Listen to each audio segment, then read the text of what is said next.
Namaste.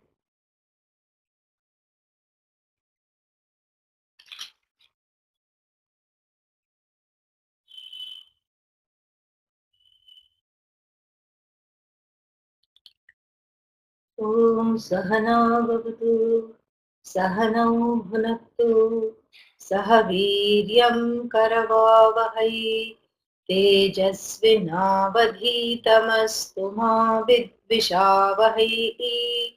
Om Shanti Shanti Shanti.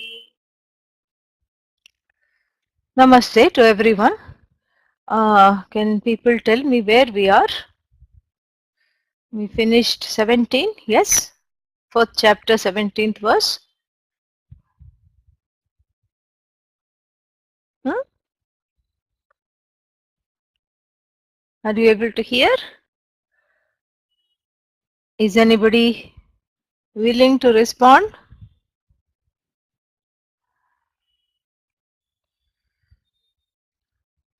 Okay. I think we finished the 17th one. Oh, we are starting the 17th one. Really?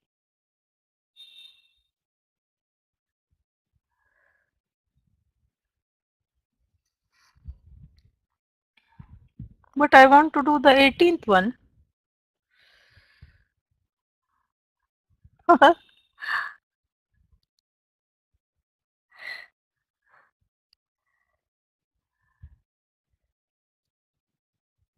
Yeah. I'll do a little overview. Won't hurt. एष देवो विश्वकर्मा महात्मा सदा जनानां हृदये सन्निविष्टः हृदा मनीषा मनसाभिक्लिप्तः य एतद्विदुरमृतास्ते भवन्ति. Yeah, we have finished this. Yeah, Hrin Manit, and we have talked about this Chaitanya, all pervasive consciousness that is as though confined. Abhikliptaha means confined in certain, made finite, as though within this body mind sense complex, or rather within this buddhi manasa, in this, by this buddhi, this tiny little speck of a buddhi which the jiva possesses, this big, huge, limitless, all pervasive chaitanya consciousness has as though entered this speck of a buddhi, and you know and is therefore, you know and the buddhi, associating with its limitations, as it were, thinks of itself as finite, ahankara, buddhi, etc. So that's why the general word manaha is given, and this is a spoof. This is a spoof in two ways. One is that, this chaitanya has entered the body is a kind of a spoof, precisely because there is no entry really taking place, because what is entering what, if chaitanya is entering the body, then the two of them, consciousness and the body, must belong to the same order of reality. Because if a bee enters a pot, you pot of honey you keep, correct, little pot of honey, and then you keep it outside and stand outside, and a bee will enter the pot of honey, and then go out, whatever. So like this, you can have something enter into something else, the locator and the located, the adhara and the adheya, ashrita. And so that means that there should be two things belonging to the same order of reality. But we are talking of Satyam entering into Mithya. How is that possible? Mithya is that which is dependent on Satyam. It's like saying the person entered his or her own shadow. Is that even possible? No, because the shadow is because the shadow's existence is because of the existence of the person. It's entirely dependent on the person's existence. The shadow does not have a separate existence, cannot have a separate existence. It is dependent upon the person. So the person cannot enter the shadow. Yeah, but here that is possible. How? Maya. Maya is the Sanskrit word for magic, magic Shakti. Yeah. So it's this as though, and that's why we have to use as though everywhere, even though it makes us feel that we are grammatically incorrect all the time using as though, as though, as though. You know, we have to, uh, you know, uh, we have to be whatever grammatically incorrect because we are keeping on overusing the as though term. But here that's the first spoof. That Satyam is, it's even possible to talk about Satyam entering into Mithya. So that's why we have to say as though entering.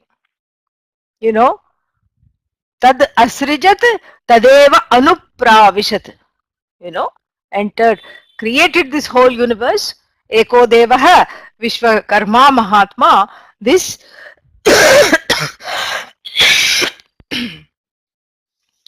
excuse me, this Mahatma, this Mahan Atma, the only Atma there is, in the form of Ishvara, created everything again as though created and as though entered. As though created, as though entered. And so that is the first spoof. Okay. Now, the second, there is also another spoof. The second spoof is this, that the, you know, that this person, who is this person? The person who is this querulous, complaining person. I am sad, I'm bad, I'm mad, I'm insecure, I want this, I want that, I don't have that. I want this again, I don't have this, I don't, get this. I'm not all right. This complaining person is nothing but all pervasive Chaitanya. That's what it is. All pervasive Chaitanya with a hand, with hands and legs and a big mouth to complain. That's what it is. And so therefore, that is the second spoof. So the first spoof is that this Chaitanya has as though entered, Satyam has as though entered Mithya. And then second thing is this whole mithya about which which is the topic of complaint doesn't really exist. That is the second spoof. This man may or woman may be complaining a lot. This fellow is complaining a lot.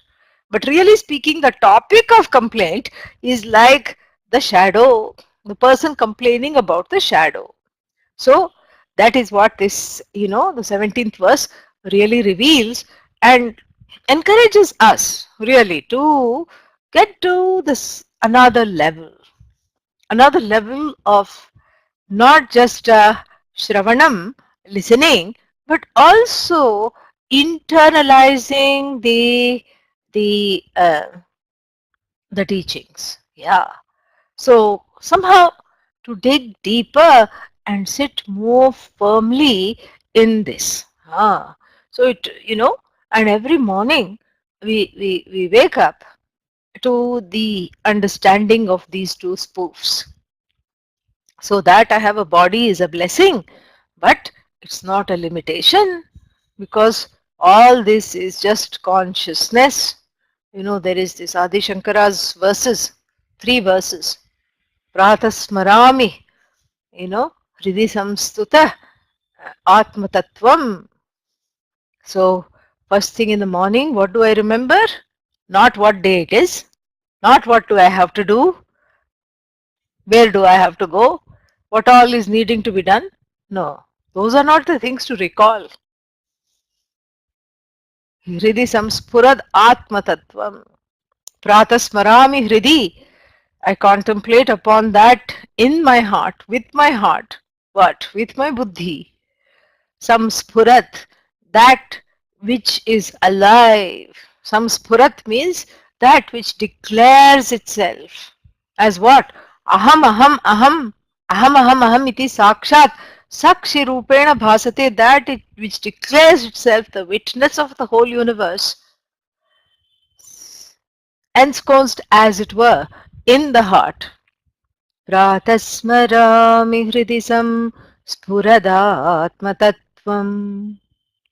I recall that which advertises itself as I, because even before the thoughts, What day is it? What do I have to do?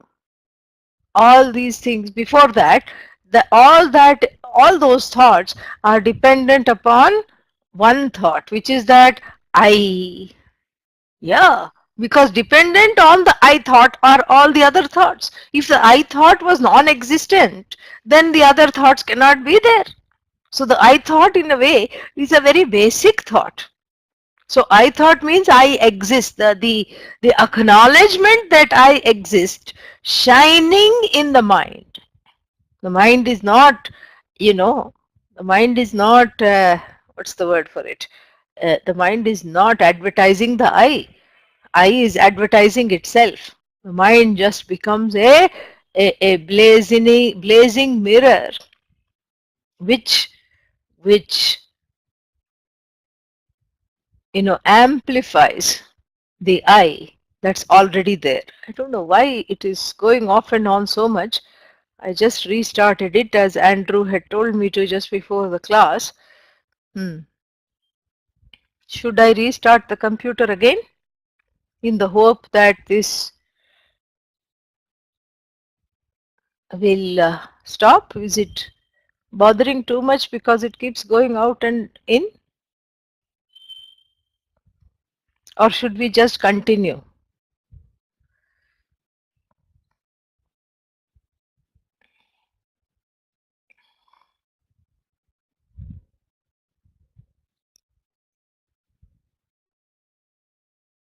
Okay, we'll continue.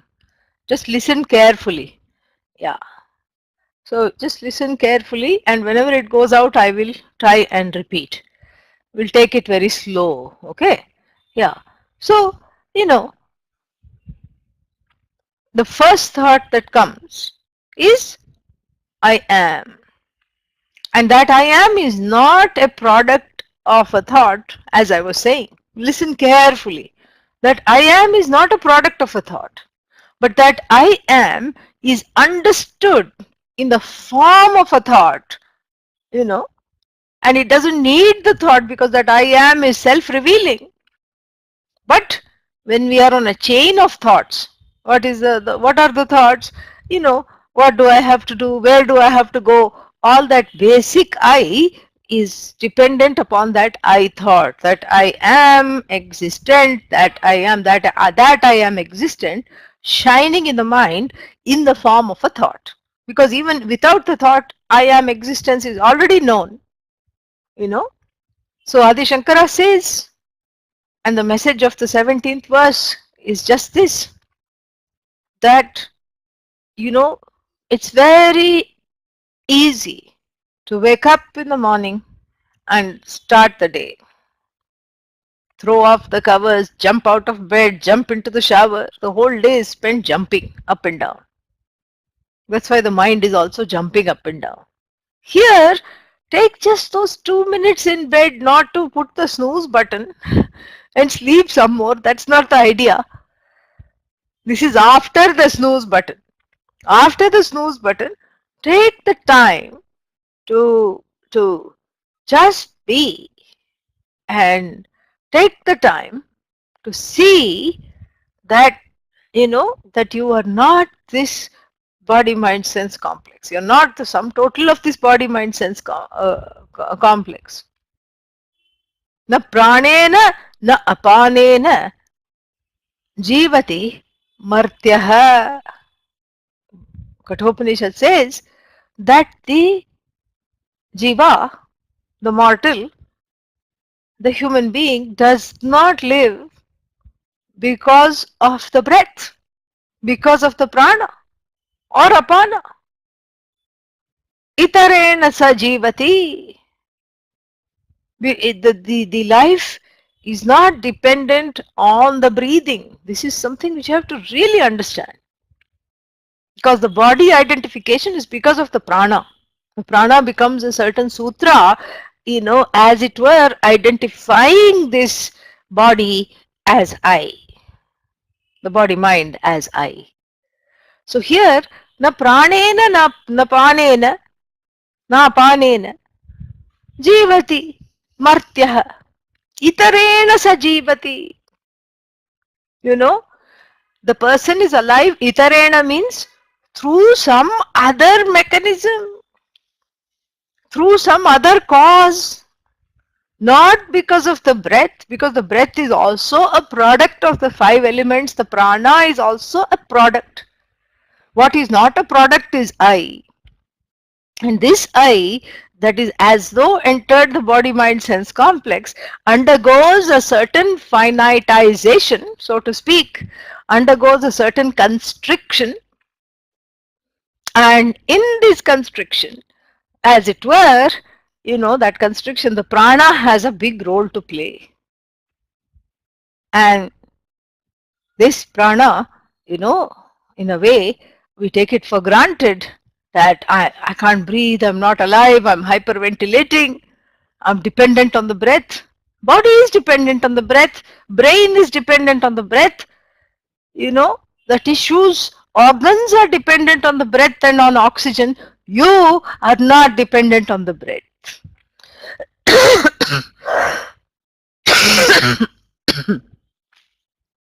So, this is the contemplation that these kinds of verses encourage.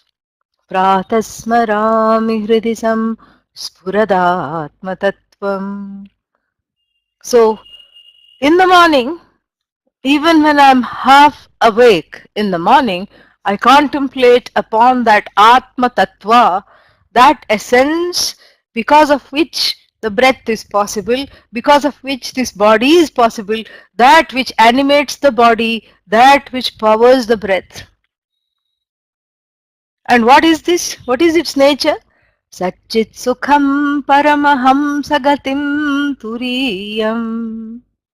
Satchit Sukham, it is Satchidananda.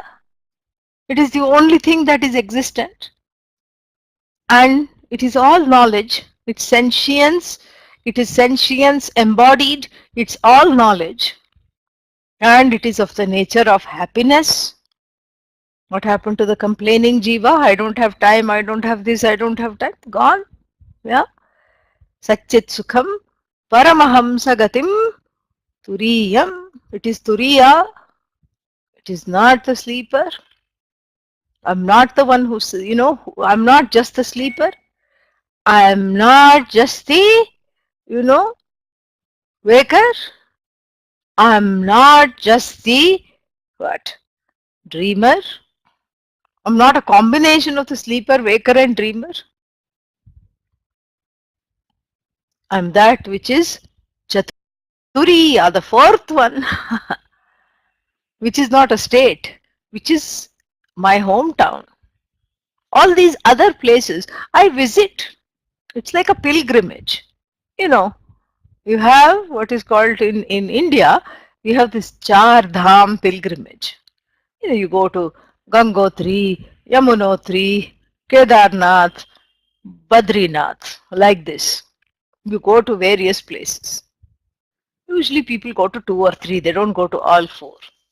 Kedarnath especially very difficult to reach, especially after floods and everything, lot of devastation has taken place. And so, they don't go there. So generally they go to Teen Dham, Tridhama, three places pilgrimage they go.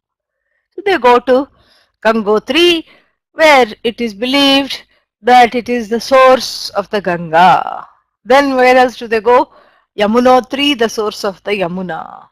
Then they go to Badrinath, a very important shrine in the upper Himalayas. So each place they go, they enjoy themselves, they visit, they bathe in the holy waters, they offer prayers, flowers, etc.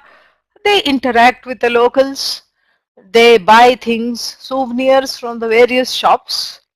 And then what happens after the visiting of the 3, holy places, after the pilgrimage and the 3 temples and all are visited, what happens? Back to their home place, whether it is Mumbai, Delhi, Calcutta or any other small places, back to their home place. Similarly, this Atma goes on a little pilgrimage, not now it is the waker. Yeah, it enjoys the waking state.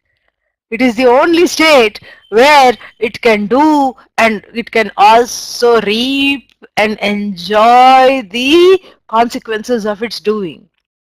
So it is both, it can identify as karta and bhokta only in the waking state. In the waking state, it is full of control. Yeah, it bosses people around. You over there, what are you doing? Shut up, don't do this. Why does it boss people around? Because it can. It has a certain clout, you know, it can preach, it can do all kinds of things. And then, you know, and then it reaps the karma phala of its doing, and then it waits for that. Drishta phala, it waits for that. And then what? And then it enters as though this Atma enters as though the sleeping state. And then what? There it is just uninhibited sukha, bhoga personified. It enjoys the sleeping state, unencumbered by the body mind. It takes a little vacation from the body mind, all the aches and pains and the coughs and the flus and nothing, even with a stuffed nose and sore throat, sleep comes. And when the sleep comes, nothing disturbs. Huh? So Atma enjoys that pilgrimage, and then what?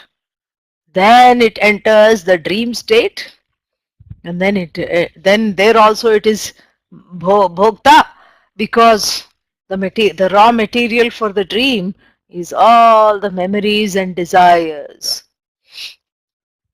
Yeah, and all the memories, the desire, and its own knowledge of the specifics and general things, create an alternative reality, an alternative world where again Kridati plays. But this is not the nature of the Atma is not the waker, not the sleeper, not the dreamer. That was just a little pilgrimage into these three states. Atma is what? Paramahamsa gatim turiyam. Paramahamsa means all knowledge, a sage, the one who is free, who knows that, that all is free. Even though I am living in this body, I'm indwelling this body, mind, sense complex, I'm not confined by anything. This understanding, the one who has, is called Paramahamsa. And this Paramahamsa Gatihi, that Gatihi means the ultimate end, whose end is that alone, whether the one is embodied or not, this is the end. The Atma has already, it's an end that is already gained, and it's an as though end to be gained by the one that is identified with the body, mind, sense complex. Satchit Sukham Paramaham Sagatim Turiyam Yat Swapna Jagarata Sushuptamavaiti Nityam. Yat, that Atma which is aware, which is awareness personified. Of what? The sleeping state, the waking state, and the dreaming state, the one who is a witness to all of them. Tad Brahma Nishkalamaham Nacha Bhuta Sanghaha. I'm that Brahma. I'm that Brahman which is free of this body, mind, sense complex, which is impartite. And I'm not na bhuta sangaha. I'm not the conglomerate body, mind, sense complex. I'm not a composite of these five elements. This is the first thought that has to be trained, for this knowledge to assimilate. This is what is called nididhyasanam, because often the shravanam is not enough, particularly in Kali Yuga. If it is enough, wonderful. Nothing more is needed. In fact, that's all is needed. But there are cases where the shravanam is not enough because we have persistent and very stubborn vrittis, orientations that stop one from enjoying and assimilating this knowledge, from living the knowledge. That's why we get the question often, I know I am Brahman, but how to live it? I know I am Brahman, but how to experience it? This is how, this is why those questions come, because there is not enough, abhyasa. Abhyasa means there's not enough exercise in the opposite orientations. So the habitual patterns predominate. One gets out of bed without even thinking about it. Thinking that I have to brush teeth. That means what? I am as good as this body, mind, sense complex. I'm not saying don't brush teeth, okay? Yeah. So therefore we have to, you know, therefore we have to be very careful about this this gentle, this conscious but gentle disidentification. And that is what is the message of the 17th verse here. And so like this, if we just have in our own words, we are not Adi Shankara. We cannot be, even 1/10 as eloquent as him, even in the English language, forget Sanskrit. We are not Adi Shankara, but we don't have to be Adi Shankara. You can think in English. You can have your own Pratasmaranam, composition in English. And, wake up slowly and deliciously, knowing that you are Shuddha Chaitanya. All that you are is just free of all encumbrances, starting with the body-mind complex. This is what has to be deeply internalized. Otherwise, the knowledge sits in the throat. Yeah, doesn't go down. And you have a glass of water. One more study of the Upanishad doesn't go down. So the knowledge is there, but it doesn't go down because, some contemplation is needed for dislodging habitual, what is that called? Habitual orientations and patterns. Next one is the verse 18, and we will do this will be the last verse that we will study in chapter 4, because I took the time to look at the others that follow, and some of them we have already done, like verse 20, na sandrishe tishtati rupamasya na chakshusha pashyati kaschinenam hrida, and there we saw that recently. Where did we see that? Yes? No? Any memory bulbs lighting up? Look at 20 in the text. Text you can download here. Already here it is there if you haven't done so already. Nobody is interacting. Are you hearing? Are you there? Are people there? Should I stop talking? Here? Here? Okay. Okay. So this one, does it seem familiar?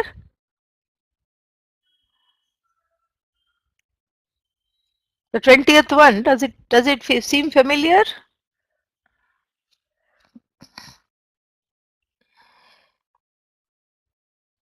Yes? No?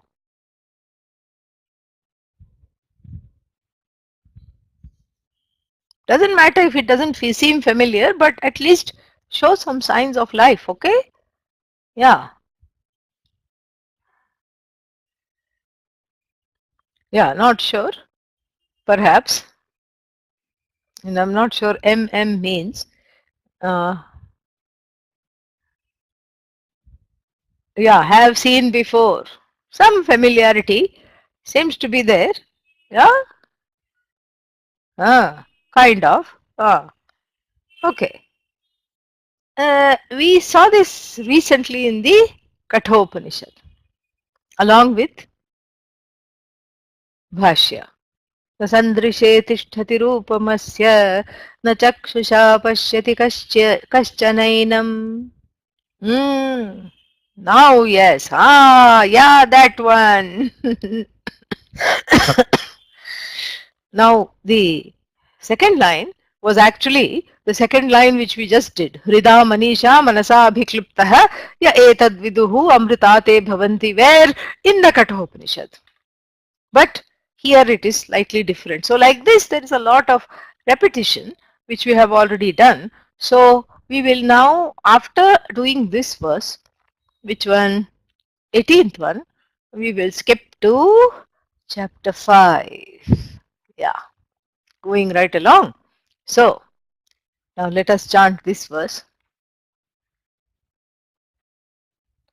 Yada tamastannadivanaratrihi nasannajja sachiva eva kevalah tadaksharam tatsaviturvarenyam pragya cha tasmat prasrutah purani yada tamastannadivanaratrihi nasannajja sachiva eva kevalah तदक्षरं तत्सवितुर्वरेण्यं प्रज्ञा च तस्मात् प्रसृता पुराणी.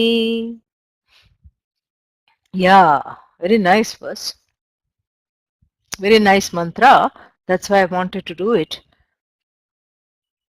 Yad, yada. Not yat, yada. Yada means when. Atamaha.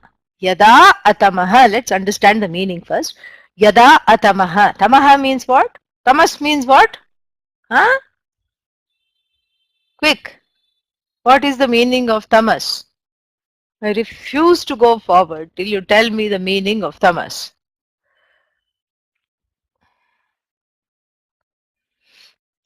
Ignorance. Tamas here in this context, ignorance. Always remember in Upanishad, tamas means ignorance. Sloth, yes, in the daily activities, sattva, rajas, tamas, but tamas really, whenever you hear it in the ignorance, don't bring in dark, light, anything, it is ignorance.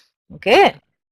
So, yada atamaha. Atamaha means yada means when the Atma, little play on Atamaha and Atma, word play, but Atma is not talked about here, it is understood. So yada Atamaha, when it's all knowledge, Nadiva Naratrihi. So when something is all knowledge, then, the light of that knowledge, so to speak, the proverbial light of knowledge, when it's all light, then how can you say when is day, when is night? Day and night are relative and opposed to one another.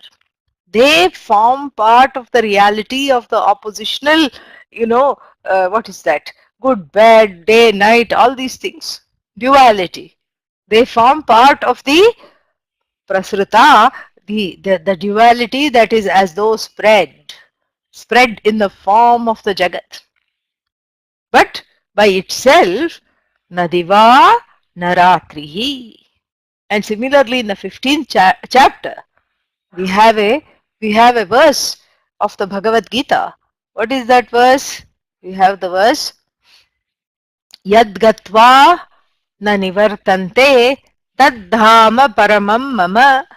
Lord Krishna giving his address. Oh, Lord Krishna is giving the address? Yes, we can go visit him anytime. Oh, really? Yes. There are no people, sentries standing at the door with bayonets. No. Free to go anytime. Really? I don't need a ticket. No. I don't need an appointment. No. Does it cost money? No. It's all free. Yes. Just for me. Yes. So, how to go there? What is the description of this house of Lord Krishna? Yad gatva na nivartate. First, na tatra suryo bhati, na tad bhasayate suryaha. There the sun does not shine. Oh, already maybe it's a nice moonlit place, Bhagavan Krishna's house, and maybe he's playing the flute under the moonlight, nicely dancing with the gopis. There is certain romanticism there, and he's just dancing with those sticks, that nice stick dance from Gujarat, Dandiya. He's doing with the gopis in the moonlight. Natadbhasayate Suryaha. Okay, no problem. I like a moonlit Vaikuntha. I can go there. And then what? Next line. Natadbhasayate Suryaha. Na shashanko na pavakaha. So there is no moon. It's a amavasya. Oh my God, no sun, no moon, pitch dark. How to even see Lord Krishna? Even to see, I need a flashlight, right? Or I need my phone, because all these phones nowadays, they have one flashlight feature. So maybe I should take my smartphone and look for Lord Krishna there, because in this pitch dark, where to see? Already now I'm not feeling like going. First I was really feeling like going. Now I don't feel like going only. Why? Because this the no sun, no moon, but maybe it is still romantic. Why? Because you can have those torches, those natural flaming torches, like the ancient version of what is that called? Candlelight.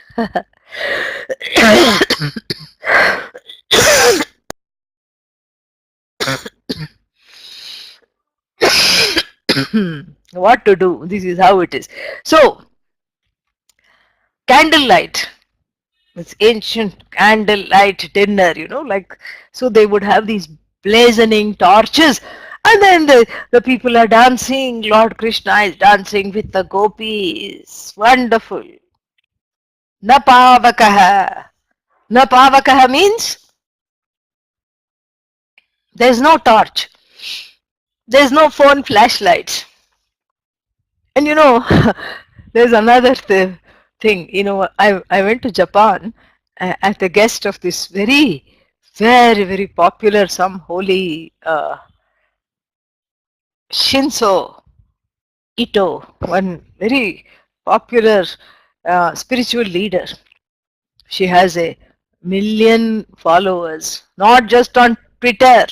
Yeah, in person. Okay, yeah, they will come wherever she's talking. She's have at least 200, 300,000 people, attending her talks. So I went to Japan for this, and so we were a group of us were her guests of honor. And what she did was she had a hall where she was going to talk, and she introduced us. And then the ambience was wonderful. I mean, the audience, there was spotlight on all of us, and the audience, we could not see the audience, but then they had these little small electric colored lights that they would wave to us. And whenever they waved that meant, I mean, I asked, what does this mean? I think they were not allowed to clap or something. They did clap, actually. They did clap, they laughed and everything. But then, whenever they really liked what we said, somebody said something, they would wave these, little uh, wands of moving light, some little electrical gizmo. They would wave like this. And so what you saw was this, you didn't even know how many people were there. It was a pitch dark hall, and you would see these little, lights waving, and that's how you knew how many people were there. So perhaps there will be this little pavakas. No, I don't want to go to Lord Krishna's house now. It sounds like a non-fun place. Wait, there is more. What's more? How can it be worse? Yad gatva na nivartante tad dhama paramam mama. My ultimate abode is that which has no sun, no moon, no stars, no, no lightning, no firebrands, no little electrical sticks, no glowworm, not even a single glowworm, okay, by which you can see anything. And not only that, as though that was not bad enough. My play, once you get there, you cannot come back. Ayyo, we are talking of a black hole which siphons you off. I don't want to go there. Now, the idea is what is being talked about right here. Right here is what, that Yada atamaha, when it is all knowledge, where the ignorance doesn't have a candle there, ignorance cannot even come there. It is all, you know, it's all bright, because that light of knowledge, there's not even a shadow of ignorance. Same thing. Krishna's house also is right where you are, right there in the buddhi, so to speak, recognized in the buddhi, recognized in the heart. That which pervades this body mind sense complex, that which pervades this body, this mind, that which pervades all bodies and all minds, that is Krishna's abode. Here also the abode of the Atma. Yada na diva na ratrihi, yada atamaha. When the whole thing is all bright, there is no night, there is no day. It's all light all the time. And then what? Next one. Na sat na cha asat. Shiva eva kevalaha. You can't say it is existent. Oh, ayyo, now we are in real trouble. Oh, then it must be non-existent. Na asat, you cannot say it is non-existent. And then what is it? Shiva eva kevalaha. It is all auspiciousness at all times. Kevalaha means it's the only thing that is the source of all auspiciousness. Anything that is auspicious is anything that we consider Shiva is just this existence alone. This existence, but that which is talked about, na sat, na asat. Very interesting. So, very cryptic verse, but very beautiful. First, what we said, where there is not a whiff of ignorance, and ignorance usually is seen, is compared to darkness. Ignorance is compared to darkness because of the inability to understand, the inability to see, the inability to know. But here it's all knowledge. There is no inability to see or know or understand. So there is no question of day, night. There is no question of, anything. Any oppositional realities, it does not brook. Dharma, adharma, night, day, good, bad. Just like, young Nachiketa's question. Anyatra dharmat, anyatra adharmat, anyatra asmat, kritat akritat. अन्यत्र भूताच्च भव्याच्च यत्तत् वदसि यत्तत् पश्यसि तद्वद. Tell me that which you see, that is away from this, dyads, this diametrically opposed, entities.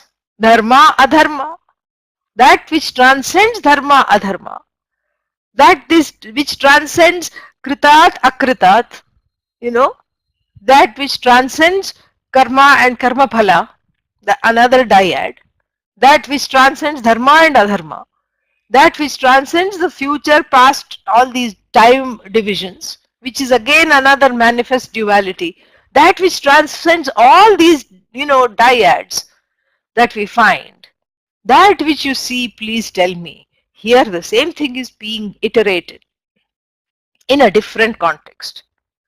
And so here the statement is being made, yada atamaha, because yada here is almost like because it is, without a whiff of ignorance, self-ignorance and ignorance of everything else. No ignorance is there. It cannot be there. So therefore what? The whole question of, divisions, night and day means time, because it is all knowledge. It is not succumbing to time. Yeah, because it is atamaha. Atamaha means also unborn. So this knowledge is not a manufactured knowledge. It's an unborn, uncreated, unproduced knowledge. It simply is. And that simply which is not subject to time. So Nadivana Ratrihi, two meanings. One is it is beyond it, it's beyond all these dualities, night, day, etc. Dark, light, night, day, all these things. And then it is also beyond what? It is beyond this time, the concept of time is beyond, because it is outside of time, so to speak. How can it be outside of time? Because it is, time is yet to come. It has to create time. It has to create space.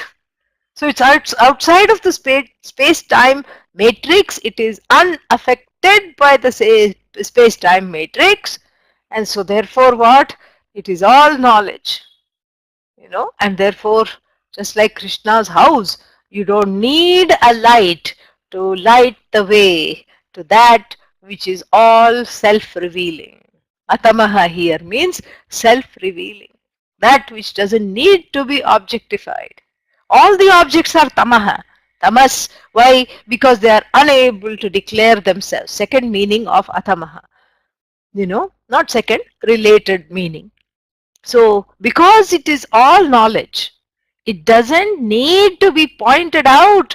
You exist. You don't have to consult anybody. I keep telling you this. You don't have to consult anybody to know whether you are there or not. You don't have to.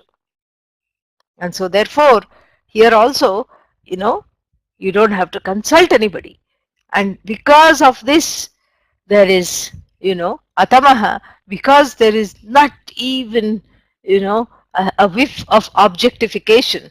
You simply are. You are, and you are without being objectified. And that's what is said here. Na sat, na cha asat.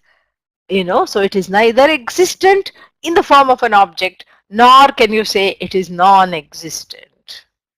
And this we have in the Bhagavad Gita in two places, at least in two places. The same thing is underscored. The first one is what? Na sato vidyate bhavo. Na bhavo vidyate satah. So that, asatah bhavaha na vidyate. That which is non-existent cannot have a being. Na abhavo vidyate satah. That which is existent cannot have a non-being. So, and the one who knows the truth of things that have being and the so-called things that don't have being is, Tattvadarshi. Tattvadarshi means the one who knows the truth. And so therefore, the same thing is being underscored in the theme of the Bhagavad Gita. And in the 13th chapter, in the beginning somewhere, 11th or 12th verse, we have the same thing again. And what is that? Anadimat param brahma na sattannasadam na sattannasad uchyate. Geyam yattat pravakshami. That was. So, Geyam yattat pravakshami. And then Anadimat param brahma sattannasadam sad iti uchyate. So, Geyam, that which is to be known, O Arjuna, I am about to reveal to you. And what is that?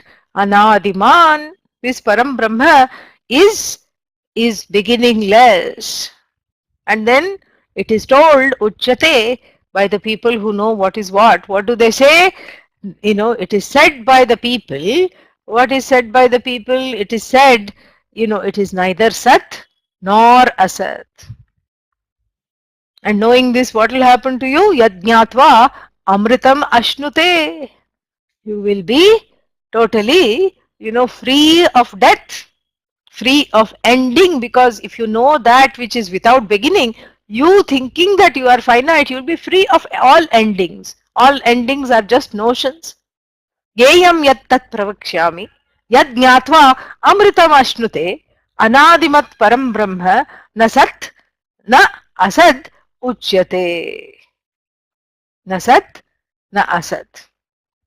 So this is very confusing. It is neither existent nor it is non-existent. And here one spends the first 5 years in Vedanta easily.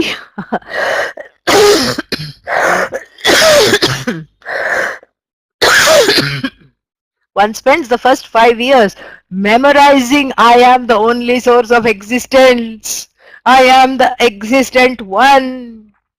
It's all me, I'm existent. One spends the first 5 years, memorizing that. I am Sat, I am Sat, I am Sat, only to be told you are neither Sat nor Asat. By these cryptic verses, you are made to wake up. Otherwise, it's like a snoozing Vedantin. Yeah, in between, you just press the snooze button. Yeah, yeah, I know I'm Satchidananda. Okay, I can tune off and just think of what I should eat, where I should go. I'll come back. I'm right here. As soon as the teacher finishes talking about this, I'll come back.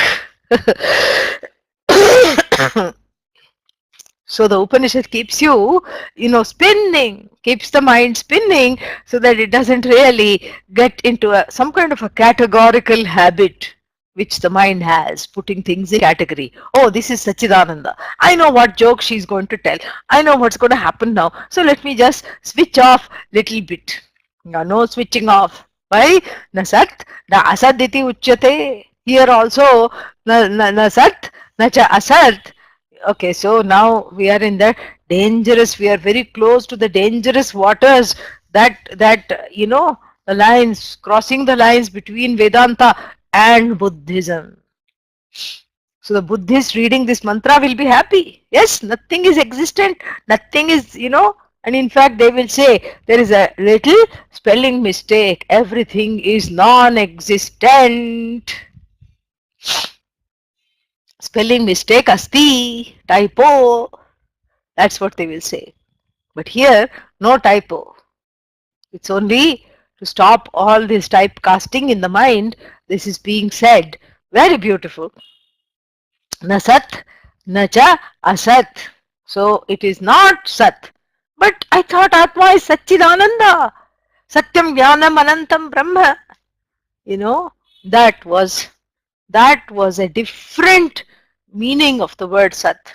Here, Sat means that which is existent as an object that needs to be pointed out, that needs to be objectified either overtly or covertly. Overtly means talk about it as an object. Covertly means talk about it, like think about it, like what is it called? Witness perception. Sakshi Pratyaksha is an example of covert objectification. Like when you stand at the bus stop and inadvertently, without looking at the time, know that you have been standing for 15 minutes. That's a covert objectification of time. And then you look at your watch and then you see that indeed 15 minutes have passed by. That's a covert objectification of time. Yeah. So, what is that? Nasat, nacha, asat. And then so it is not asat, it is, you cannot call it sat, it is not an object that is to be gained, that needs the 5 sense organs or various pramanas that we have at our behest, like anumana, like arthapatti, inference, etc., of various kinds, logic, all these things we don't need. Why? Because it is asat as an object. It is not an object. And so it is non-existent as an object. So it's not existent at all. Why? Because it is not an object that can be called out and say this is, this is parimana. Parimana means the measure. Atma is this heavy, like when they do an autopsy, sorry to bring in a morbid, example, but when they do an autopsy, I'm told that they weigh the various organs. They take out the liver and weigh it and say this is how much, the size of the liver, the weight of the liver, the volume of the kidneys, all these things they measure. So similarly, they cannot take out Atma and put it in the measuring thing and say this is the parimana of the Atma. No. Why? Because it is not Sat as an object. Anything that we say exists, we immediately need a means of knowledge to objectify it, don't we? Yeah.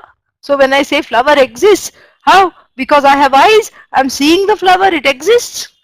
No, no, no, no. Now we are Vedantins. The existence of the flower, it doesn't belong to the flower. The existence of the another flower doesn't belong to that flower. It is pure, pure, and you have to elongate the word pure. Pure existence.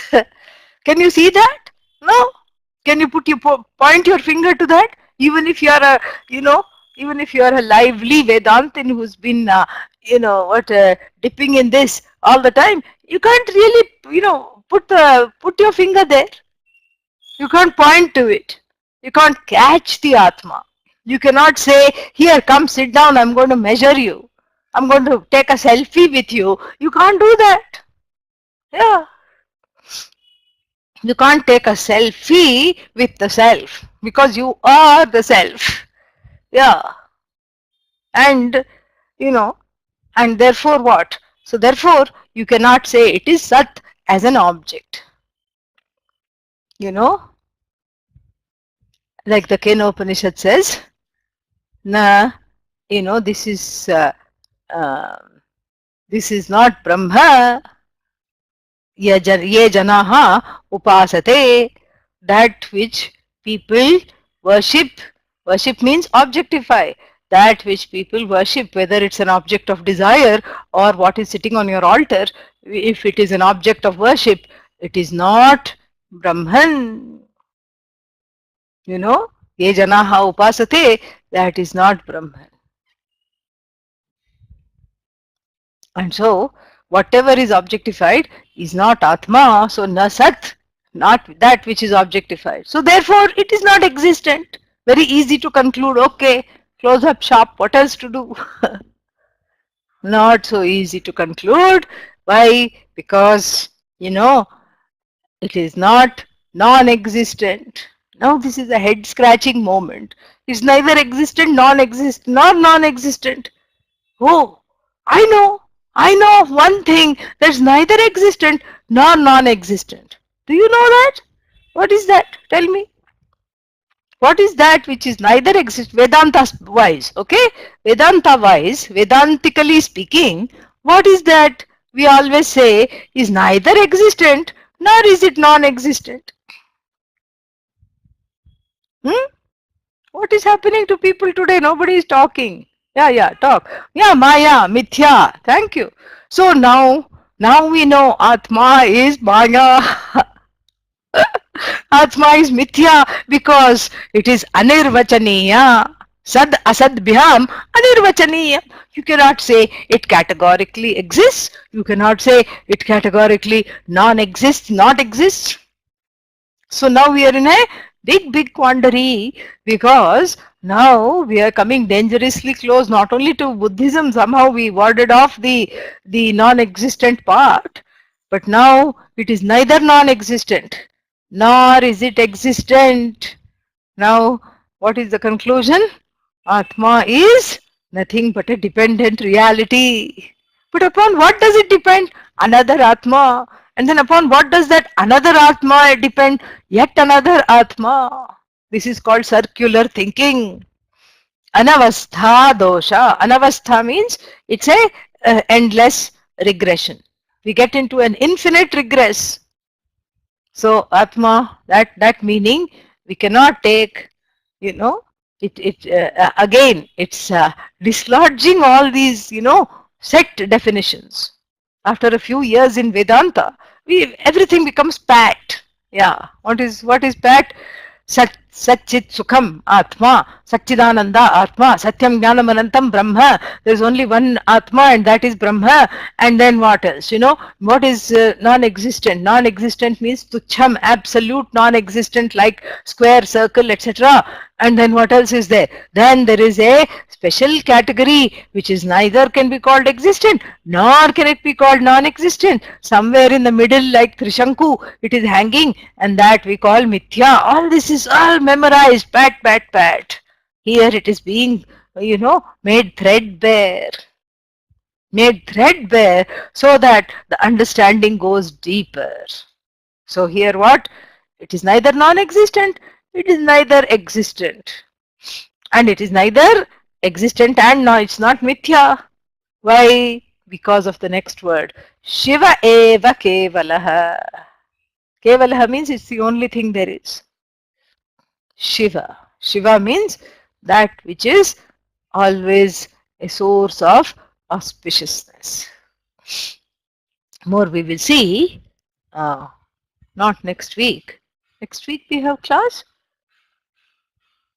That's a long time to wait till April. We don't have class next week. So what I'm going to do is I'm going to continue with this tomorrow. Yeah. So that when we come back, we can start on chapter 5. Okay. So tomorrow, no Kathopanishad, we'll continue with this and finish that off. Any objections? Is that okay? Hmm? Okay. Yeah, we will do that because, we are in the flow, so to speak. Let us continue. Okay. Yeah, I'm so happy to see Lakshmi here. I have been thinking of you for, yeah, we are in the thick of it. Very good. Lakshmi, I was wanting to contact you. They have booked my ticket in such a way that we may have to postpone the satsang at your house. We may have to postpone the satsang at your house at the end of the month. I was going to contact you. Can we do that some other time? Because I won't be able to make it in time. Yeah, sorry, darling. I'm really sorry about that because I'm coming from some. I didn't even know these things exist. These places are existent in the United States. They have these people have their meetings in some corner of the universe in the United States. Some mob in mob. Is it in Colorado or Utah? Moab. Moab. Moab. And yeah, Utah. Yeah.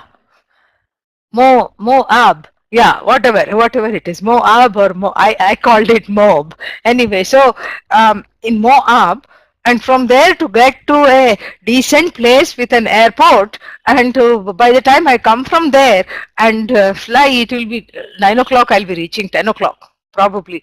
So therefore, we will postpone it. You can come to Philadelphia. I'm talking the next morning there. Okay, I'll let you know the details. All right. Yeah. I know. I'm disappointed too.